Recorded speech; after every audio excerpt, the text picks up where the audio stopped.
Hi friends, welcome back to my channel passion cakes. నేనైతే నా ప్యాషన్ని follow అవుతున్నాను. మరి మీరు ఈరోజైతే ఎగ్లెస్ చాక్లెట్ స్పాంజ్తో అయితే మేము ముందుకు వచ్చేసానండి. ఇది విత్ కర్డే చేశాను. Eggless chocolate sponge with curd. నేను ఎలాంటి మిల్క్ మేడ్ అలాంటివి అయితే ఏం వాడలేదండి. చాలా పర్ఫెక్ట్గా వచ్చింది, చాలా టేస్టీగా ఉంది. ఇప్పుడైతే మనము ఏ విధంగా చేయాలో రెసిపీలోకి అయితే వెళ్ళిపోదాం. మీకు మెజర్మెంట్స్ అన్నీ కూడా నేను స్క్రీన్ పైన ఇస్తాను, ఒకసారి అయితే అది గమనించండి, కావాలంటే నోట్ చేసుకోండి. చాలా పర్ఫెక్ట్గా వచ్చిందండి. ముందైతే ఇది 1/2 kg కాబట్టి 6 inches టిన్కి ఈ విధంగా అయితే ఆయిల్ గ్రీస్ చేసుకొని బటర్ పేపర్ అయితే వేస్తున్నాను చూడండి. ఓకేనా.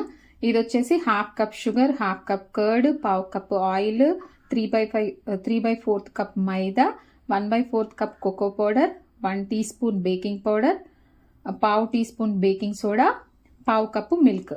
ఓకేనా అండి. ఇవైతే ఇంగ్రీడియంట్స్ మనకి యాజ్ ఇట్ ఈజ్గా ఫాలో అవ్వండి. చాలా పర్ఫెక్ట్గా వచ్చింది. చెప్పాను కదా, మైదా మాత్రం ప్యాకెట్ మైదానే వాడండి ఎగ్లెస్కి. విత్ ఎగ్కి అయితే నేను షాప్లో మైదా వాడినా కూడా నాకేం ప్రాబ్లం రాలేదండి. ఇప్పుడైతే 1/2 cup షుగర్, 1/2 cup కర్డ్, ఇవి రెండు అయితే మిక్స్ చేసుకుంటున్నాను ఫస్ట్. తర్వాత వచ్చేసి ఆయిల్ వేసి కూడా మిక్స్ చేస్తానన్నమాట. ఓకేనా.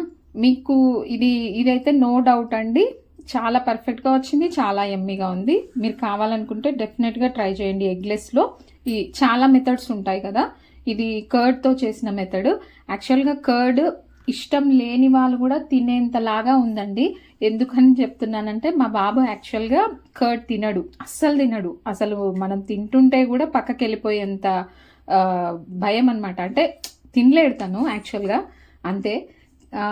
ఈ కేక్ మాత్రం అసలు తిన్నాడు. నేను తిన్నాక చెప్పాను అనమాట, ఇందులో కర్డ్ వేసాను అని. అయినా కూడా పర్వాలేదమ్మా, బాగుంది అని చెప్పాడు.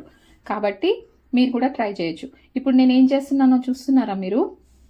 1 cup మైదా తీసుకొని అందులో 1/2 cupని తీసేసి ఆ 1/2 cupని కోకో పౌడర్తో రీప్లేస్ చేశాను. ఓకేనా. ఇలా అయితే సింపుల్గా ఉంది కదండి. నిన్న చేసిన వెనిలా స్పాంజ్లో కూడా 1 cup మైదా వాడాను కదా, ఇది కూడా ఇంచుమించు సేమ్ రెసిపీ.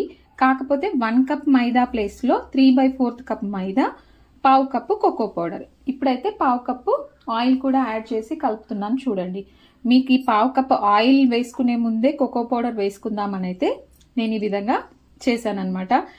తర్వాత ఇది 1 teaspoon వరకు వెనిలా ఎసెన్స్. ఇంతకుముందు మీకు వెనిలా ఎసెన్స్ చెప్పడం మర్చిపోయినట్టున్నాను, వెనిలా ఎసెన్స్ కూడా యాడ్ చేసుకోండి. ఓకేనా. తర్వాత వచ్చేసి ఇదంతా ఈ విధంగా వెట్ ఇంగ్రీడియంట్స్లోకి జల్లించేస్తున్నాను అనమాట. కంపల్సరీ జల్లించాలండి. బేకింగ్ చేసే వాళ్ళకైతే అర్థమవుతుంది. డెఫినెట్గా అయితే జల్లించే తీసుకోవాలి, డైరెక్ట్గా అయితే వేయకండి. ఓకేనా. ఇప్పుడు కూడా జల్లించేటప్పుడు ఇది 1 teaspoon బేకింగ్ పౌడర్ అండి. బేకింగ్ పౌడర్ కూడా గమనించండి. నిన్న 1/2 kg కేక్ వచ్చేసి నేను 1/2 teaspoon బేకింగ్ పౌడర్ వేశాను. ఇది కోకో పౌడర్ వేసినందువల్ల మనమైతే 1 teaspoon బేకింగ్ పౌడర్ తీసుకోవాలి. ఇది ఒక్కటి మాత్రం గమనించుకోండి. 1/2 cup కదా, 1/2 kg కదా, 1 cup మైదా కదా, 1/2 teaspoon సరిపోతుందని అనుకోకండి. కోకో పౌడర్ వేసాం కాబట్టి కొంచెం ఇది రైజింగ్ కొంచెం తగ్గిపోతుంది కోకో పౌడర్ వల్ల. అందుకోసం అయితే మీరు 1 teaspoon baking powder, 1/2 teaspoon baking soda. ఓకేనా. ఇప్పుడైతే మిక్స్చర్ అంతా మళ్ళీ 1/2 cup మిల్క్ అయితే యాడ్ చేసుకొని మనకు కొంచెం రిబ్బన్ కన్సిస్టెన్సీ వచ్చే వరకు కూడా ఈ విధంగా కలిపేసుకున్నాను అనమాట. ఇవన్నీ టిప్స్ గమనించుకోండి, ఎందుకంటే నేను చాలా మిస్టేక్స్ చేశాను, నాకు పర్ఫెక్ట్గా రాలేదు. ఇప్పుడు చాలా ఫెయిల్యూర్స్ తర్వాత వస్తున్న పర్ఫెక్ట్ స్పాంజ్ కాబట్టి నేను ఎక్స్పీరియన్స్ చేసిన మిస్టేక్స్ అన్ని మీకు చెప్తున్నాను. ఒకసారి గమనించుకోండి ఫ్రెండ్స్. ఓకేనా. ఇదంతా బ్యాటర్ అంతా నేను ఈ విధంగా 6 inches టీని ఇంతకుముందే గ్రీస్ చేసి పెట్టుకున్నాం కదా, అందులోకి అయితే షిఫ్ట్ చేసేసా. తర్వాత అప్పటికే నేను ఓవెన్ అయితే ప్రీ హీట్కి పెట్టేశానండి. ఒక 10 minutes 150 degrees దగ్గర ఓన్లీ బాటమ్ రాడ్స్ ఆన్ చేసి పెట్టేశాను అనమాట. ఓకేనా.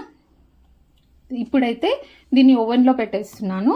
ఓవెన్లో కూడా నాకు ఆల్రెడీ వేరే ఇంకో 1/2 kg స్పాంజ్ అయితే చేసేది ఉంది, అది చేస్తూ ఇది కూడా చేశాను అనమాట.